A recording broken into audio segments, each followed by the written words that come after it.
Muito bem. Então vamos dar sequência, né? Lá no, nessa análise que nós estamos fazendo, nós estamos utilizando o filme, o Indiana Jones e a Última Cruzada, não é, para fazer uma metáfora em relação com a epopeia do ser na sua busca de realização espiritual. É interessante, não é? E um exercício bem divertido, num certo sentido. Bom, porque primeiramente temos que assistir o filme, né? E se tiver uma pipoquinha, como é aquela pipoquinha, assiste o filme e depois investiga, né, o filme do ponto de vista espiritual, que é o exercício que nós estamos fazendo agora. Então vamos lá. Continuando, depois que passou o primeiro teste, digamos assim, de autorrealização, que é a capacidade que o ser tem de ter essa flexibilidade, essa humildade interna de estar disponível para ouvir as opiniões e verificar a consistência dos argumentos para que aquelas opiniões sejam válidas, não é? Do ponto de vista da realização e da compreensão que nós podemos ter delas, que é a humildade em si, perante o conhecimento e a grandeza do conhecimento. Aí vem o próximo fato, né? Aí tá lá, ele passa, né? Aí todo mundo passa, depois que ele passa, né? Que ele consegue passar e todo mundo passa. Só que passa todo mundo humilde. Todo mundo passa ajoelhado, mas passa, entendeu? Aí, o que acontece? Chega lá na frente, na próxima etapa, tem assim o chão, né, o piso, é como se fosse uma colmeia de abelha, né? Então, quando ele vai pisar, aquele quadradinho cai lá embaixo, é um buraco enorme, e tem estalactites lá, estacas, né? A pessoa cai ali e vai morrer. A ideia é essa. Então ele viu aquele mosaico no chão, cheio de letrinhas, né? Cada losango daquele tinha uma letra, né? E ele, assim, ficou sem, né? Não podia simplesmente caminhar sobre aquele piso, não tinha outro lugar para passar, tinha que ser por ali. E caminhando sobre aquele piso, a pessoa ia, se pisasse errado, poderia cair e efetivamente vir a morrer. Então, o segundo enigma era o seguinte, dizia assim, caminhe sobre os nomes de Deus, ou seja, caminhe sobre os nomes de Deus, né? Alguma coisa assim. A ideia é essa, caminhar sobre os nomes de Deus. Então, quando ele lembrou-se do enigma, ele realizou, ele entendeu o enigma, que ele tinha que pisar nos quadradinhos que tinham o nome de Deus, que formavam o nome de Deus, né? Então ele lembrou, qual é o nome de Deus? Javé, né? Aí ele foi pisar na letra J. Só que aí ele pisou na letra J e caiu de novo o negócio. Ele pensou, poxa, mas é o nome de Deus. Então, se a ideia for que eu tenho que pisar nos quadradinhos que formam o nome de Deus, ele observou, dava mais ou menos certinho que daria para passar o piso. Quando ele pisou na letra J, caiu, né? Aí ele pensou assim, bom, mas espera aí. Então tá errado. Aí, então ele se lembrou, sim, é porque no hebraico, né, Javé não é escrito com J, é escrito com Y. Então vamos pisar no Y. Aí ele pisou no Y e deu certinho. Então quando ele foi pisando nos quadradinhos, todos os outros caíram, só ficou o nome Yavé. Aí todos conseguiram passar, né, com muito cuidado, mas passaram. Então qual é a ideia aí desse, né? A ideia é conhecimento. Ou seja, não basta você ter a humildade perante o conceito da existência de Deus. Pode não ser suficiente a humildade de aceitar, por exemplo, que pode haver sim uma força superior, que há uma força superior, que há Deus, pode não ser suficiente. É preciso realmente de ter conhecimento para poder, e um conhecimento que vai além da cartilha, no sentido de que não o conhecimento do catecismo, o conhecimento catequizado, ou o conhecimento que ele acaba se formatando, né? Conhecimentos que são dogmas, que não pode ser o conhecimento padrão. A pessoa tem que ter um conhecimento aprimorado, né? Um conhecimento refinado do que ela está estudando, do que ela está investigando, né? E ela tem que ter conhecimento amplo, no sentido que, por exemplo, quando ele pisou no nome Javé, ele viu que deu errado. Então ele teve que migrar de uma cultura de conhecimento para outra, porque Javé é latim, né? Vem do latim, do romano. Então ele teve que voltar lá na fonte, lá e lá para o hebraico, para o conhecimento do hebraico, né? Então o que significa? Significa que ele tinha dentro de si conceitos de diferentes culturas. Então nós temos que ter dentro de nós compreensão de dos diferentes métodos de conhecimento, ou mesmo ter aí assimilação de diferentes conceitos dos métodos de religião ou das formas de pensar Deus, que nos permita ter uma variedade de opções de como identificar esse princípio e, dentre essa variedade, escolher o que nos parece mais plausível, o que nos parece mais preciso. Porque assim, a ideia de Deus, ou a representatividade de Deus, ou a forma como o ser humano tenta equacionar esse conceito, porque o conceito é uma intuição existencial, não é uma questão de decisão individual. Não é? Mesmo um ateu, digamos assim, teoricamente ateu, ele tem em si uma intuição de uma coisa maior, de uma coisa grande, de uma coisa que sobrepuja a própria capacidade individual dos seres humanos, que é o próprio universo em si, que é uma força grandiosa. Então, o que é o Big Bang? Uma grande, é o Big, né? Aí se fala de grande, aí já vem a intuição de uma coisa muito grande, de um princípio que está transcendente àquelas forças que estão regendo ali no momento. Então essa intuição de uma grandeza original não é necessariamente um conceito particular dos religiosos, é uma questão existencial do princípio da consciência, que está consciente da própria existência. Tão logo a consciência se torna consciente de que está existindo, pronto, a intuição dessa grandeza aparece também, que um peixe, um crocodilo, uma girafa, um pássaro, eles existem, são consciências, não é? Que estão buscando aí se realizar e, enfim, viver, mas eles não, o nível de consciência de que eles estão conscientes não é tão aprimorado quanto é o caso da consciência que está numa fase mais humana, né? Porque não é só existir. O conhecimento não implica em existir somente, mas é em ter consciência de que se existe e saber de que isso é um fato que está em andamento. Isso é conhecimento, consciência da própria existência, né? Então, a ideia de que existe alguma coisa que vai além do ponto local é algo intrínseco à consciência, não é uma coisa exclusiva de um determinado grupo. Aparece com o ser, independente, só que os fatores históricos e geológicos podem pressionar para que essa interpretação desse princípio possa ser feito dessa ou daquela maneira.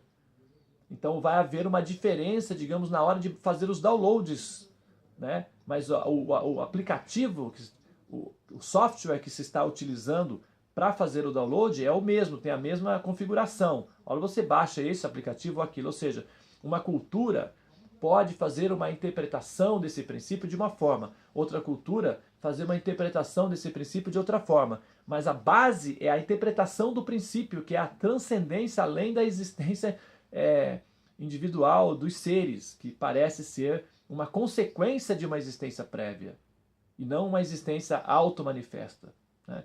Mesmo os ateus admitem que a consciência é consequência de uma existência prévia à consciência, o Big Bang, ou as forças naturais, etc. E a consciência seria uma consequência disso. Então sempre se atribui intuitivamente uma fonte, uma origem, né? E agora, as religiões, elas se posicionam na esperança de poderem representar esse princípio da maneira mais consistente possível. Então a ideia de Deus é representada pelos religiosos, pelas religiões, de uma maneira que pretende ser a explicação mais plausível desse conceito Deus. Daí você tem os representantes desse conceito particular de uma determinada linha, de uma determinada senda, de um determinado ambiente metafísico, espiritual, etc. Mas a base é a intuição natural. Essa intuição natural vai rastrear, então, aí, dentro da vastidão das possibilidades, peças para juntar o mosaico e fazer uma apresentação que seria, né, uma ideia consistente daquilo que seria Deus. É o que nós chamamos de sistemas religiosos. Então, os sistemas religiosos, eles têm não essa pretensão, mas a prerrogativa de serem os métodos mediante os quais uma exposição do princípio Deus pode ser, digamos, evidenciada e apreciada e aceita como sendo autêntica ou plausível, digamos assim. Né? Então aí você tem essa religião, você tem aquela religião, você tem essa religião, que são todos métodos ou pedagogias, não é? Que se predispõem a dar uma explicação desse princípio da existência, que seria, no caso, o conceito fundamental da ideia intuitiva de Deus. Ok? Então, assim, nesse caso, havendo essa variedade à disposição, e nós, enquanto buscadores livres, o que nós vamos fazer? Nós podemos assim, nadar, não é? Nós podemos flutuar aí nesses diferentes paradigmas, investigar essas diferentes propostas, não é?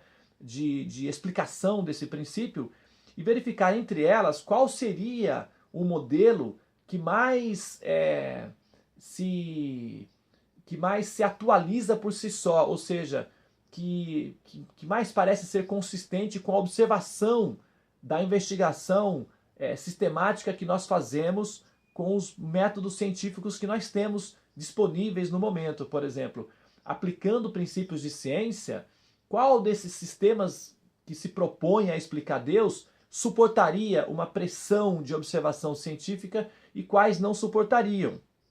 Então, aqueles que forem mais resistentes, ou aqueles que se adaptarem mais, ou que se atualizarem mais, ou que se encaixarem mais diante da observação que nós fazemos, utilizando métodos de observação e de investigação que os nossos 5 sentidos conseguem digerir ou assimilar, então esse sistema que se adapta a essa investigação vai certamente se apresentar como um sistema mais adequado, porque não está fugindo, ou seja, está se encaixando na observação dos fatos. Não é? Então, se um paradigma, uma revelação ou uma religião, ela se encaixa diante das observações que nós fazemos, mesmo que ela tenha, digamos, preceitos um pouco mais místicos ou mais metafísicos, mas se as observações que são feitas a partir dos métodos de investigação não eliminam, não contradizem as explicações dadas no paradigma, ou se confirmam, digamos assim, então isso é uma pista de que existe alguma coisa aí que deve ser respeitada, não é? Que deve ser considerada. Né? Então, nesse sentido,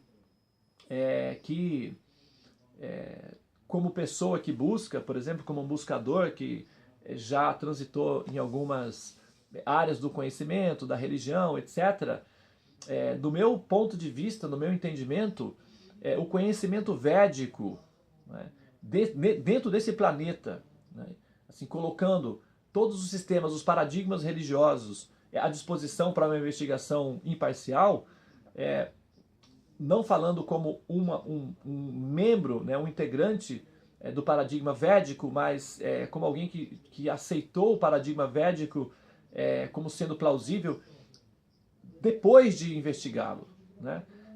Que não foi necessariamente uma decisão muito emotiva, mas uma decisão de investigação, uma consequência da observação racional.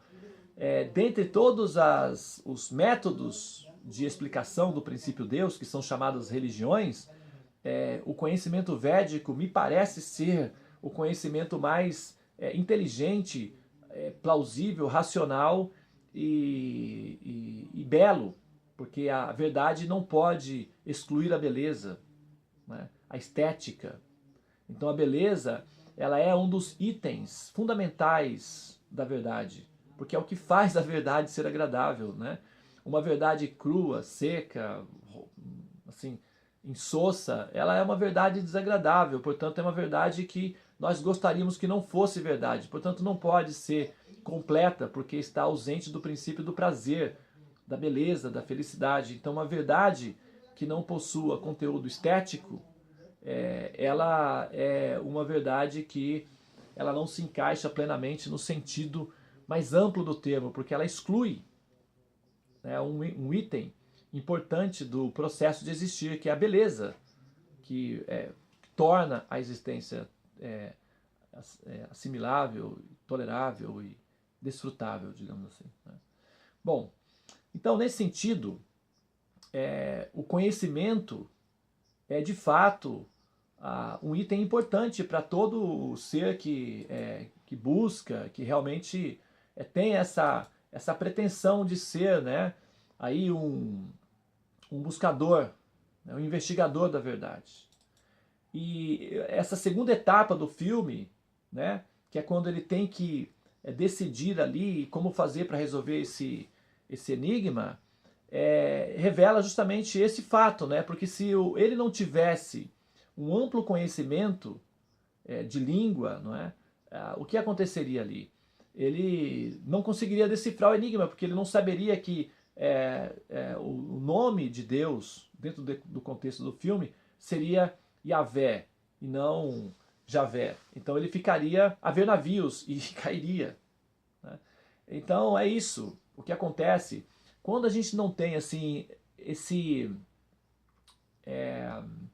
quando nós não nos preocupamos em investigar aquilo que está sendo oferecido para nós como sendo verdade, o que acontece de fato é que aparentemente nós falamos que acreditamos, pensamos que acreditamos, vivemos como se acreditássemos, mas na hora do vamos ver realmente ficamos desesperados, choramos e imploramos e pedimos e não queremos morrer e tal, e porque temos a ideia de que vamos morrer. Não temos a ideia de que vamos começar a existir. A teoria de que nós começamos a existir realmente depois que nós saímos do corpo, ela é uma teoria muito superficial, que na prova real dos 7, na hora que nós temos que passar pela experiência, que é a grande experiência da vida, que é a inevitável experiência de sair do personagem que nós estamos vivendo, aí chiamos e não queremos e tal. Quer dizer, claro que nós temos o princípio interativo de preservação, e isso é natural porque a alma, o Atma, a consciência, por ser um princípio contínuo, e nós podemos ver que é um princípio contínuo na observação natural, que, por exemplo, eu tinha um corpo de criança. Esse corpo de criança não existe mais, ele já morreu. Agora eu tenho um corpo de adulto.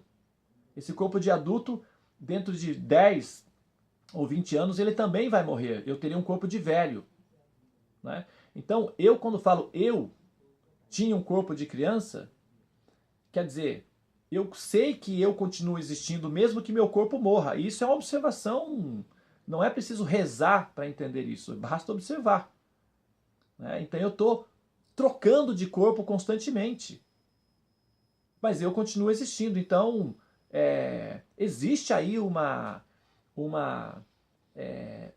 pista, né? Existe aí um sintoma que me demonstra pela observação que o princípio de continuidade é observável, ok?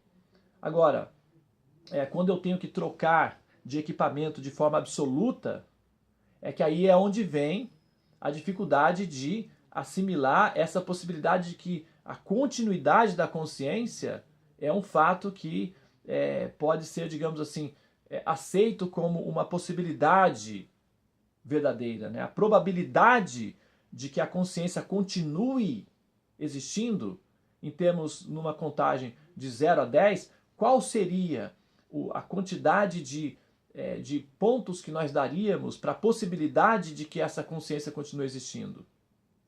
Bom, nós temos a observação de que a consciência continua existindo mesmo quando os corpos deixam de existir, né?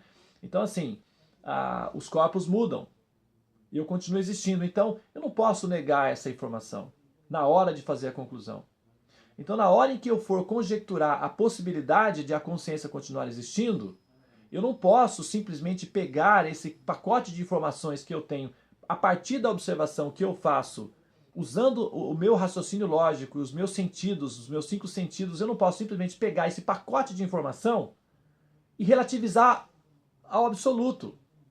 Eu não posso simplesmente jogar essa informação pela janela como se ela não fosse parte do programa que compusesse um recurso, que não formalizasse um recurso e que me desse uma base de sustentabilidade para fazer uma afirmação não absoluta, mas de probabilidade de que a possibilidade de que a consciência continue existindo pode ser considerada uma média relativamente alta a ver pela observação natural que nós temos diante dos fatos que é inevitável assim, evitar.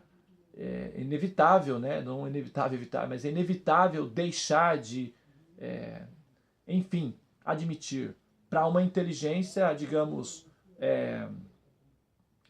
imparcial, né? Imparcial. Agora, se eu não gosto dos religiosos, se eu não gosto do fanatismo religioso, se eu não gosto da ideia de como eles são explorados, de como a maioria dos religiosos são simplesmente fanáticos e tal, aí se eu tenho esse preconceito que me pressiona a rejeitar as informações ali essenciais, porque eu tenho um preconceito externo em relação ao método e ao estilo ou à forma como é apresentado a ideia, então o produto pode estar sendo apresentado de uma maneira que não seja atrativa. Mas isso não significa que o produto necessariamente seja ruim, porque o vendedor do produto não é um bom representante do produto. Então temos que ter essa liberdade, que aí volta lá no primeiro enigma, a humildade, de ter a liberdade de pensar, sem preconceito, sem pressão, pensar de maneira, assim, com uma certa abertura, sem parcialidade, né? Então, nesse sentido, o segundo enigma, não é, do nosso herói, tem a ver com a nossa capacidade de transitar entre os conhecimentos, ou seja, investigação, né? Conhecer. Então, o segundo enigma é conhecimento, não basta fé. Aliás, não basta a humildade perante Deus. A humildade perante Deus não garante a nossa maturidade diante de fatos, de experiências radicais da nossa existência, como, por exemplo, é a experiência da morte, que é uma experiência radical. Então, essa experiência radical, que é a experiência da morte em si, ela... Somente a humildade de admitir que há Deus, de que há uma força, de que há uma consciência, de que há um supremo, de que há um... não é suficiente. E a prova é que transcendentalistas, né, eu vejo que muitas vezes pessoas que praticam a religião, reencarnação, conhecimento, a vida toda, na hora de fazer a passagem, parece que não tem nenhuma experiência de conhecimento. É uma coisa bastante impressionante isso daí, né? Eu tive a experiência pessoal de conviver com uma pessoa, uma amiga minha, né, muito querida, que ela foi uma religiosa praticante do conceito de reencarnação durante 30 anos, praticante. E quando ela foi diagnosticada com um problema de saúde que poderia levá-la ao óbito, ela simplesmente entrou em pânico. Ficou assustadíssima, ficou desesperada. E eu conversava com ela na época e perguntava da seguinte maneira: mas escuta, você não está sendo promovida? Você não está indo para as colônias, para os mundos transcendentes, espirituais, cheios de luz? Você isso não acalma o seu coração? É claro que não é que a pessoa não se sensibiliza, não é que a pessoa não vai ter um pouco de...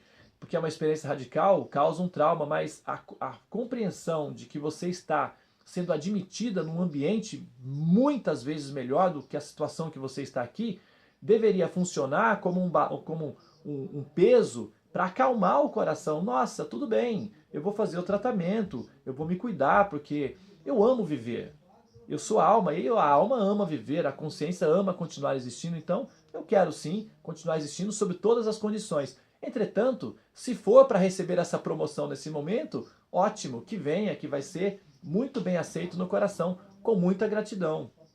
Essa deveria ser a nossa posição real diante dessa experiência que é a experiência da passagem. Isso nos daria um crédito que demonstraria a nossa verdadeira capacidade de representar o conhecimento ou de exercitar o conhecimento que nós, teoricamente, cultivamos ou queremos que os outros aceitem. Né? Eu estou falando de uma experiência, mas existem centenas de milhares de experiências. Né? Claro que existem experiências de pessoas sóbrias, de pessoas que, no momento em que elas estão assim se preparando para fazer aí essa passagem, elas têm uma dignidade, não é, em si. Por exemplo, os índios aqui do Brasil, eles eram antropófagos, né, canibais, algumas tribos. E quando os portugueses vieram para cá, né, tem uma história de um alemão, tem até acho que é uma rua aí em São Paulo que tem o nome desse alemão, tem um filme, eu esqueci o nome dele, até eu vou procurar porque é interessante isso daí, eu queria até assistir esse filme novamente. Ele descreve, ele foi capturado por uma tribo, né, antropófaga, que eram comedores de pessoas. E quando eles capturavam os portugueses, né, os portugueses matavam muitos índios, mas às vezes os índios conseguiam pegar uns, né? E aí eles iam comer os portugueses. Então na hora que eles iam, que batia com um pau, né, na cabeça. Então tinha um ritual, a pessoa que fosse morrer deveria falar algumas coisas, algumas palavras, né, antes de morrer.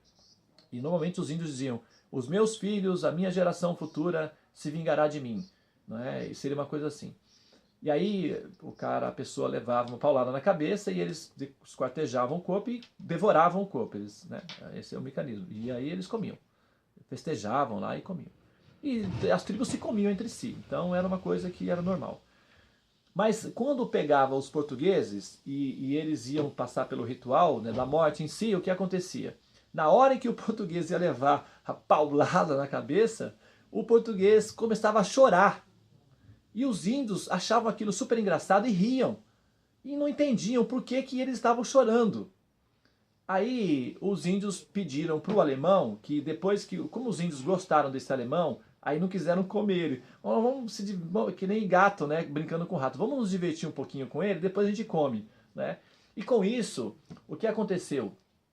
O alemão ficou lá e ele aprendeu a língua dos índios, né, para se comunicar e tal. Passaram alguns anos. E quando os índios pediram, porque os índios não falavam português, então eles nunca entenderam por que os portugueses choravam e falavam e tal. E eles queriam saber o que os portugueses estavam falando na hora de morrer, porque eles ficaram curiosos sobre esse assunto. Daí ele pediu para o alemão traduzir para eles o que os portugueses estavam falando.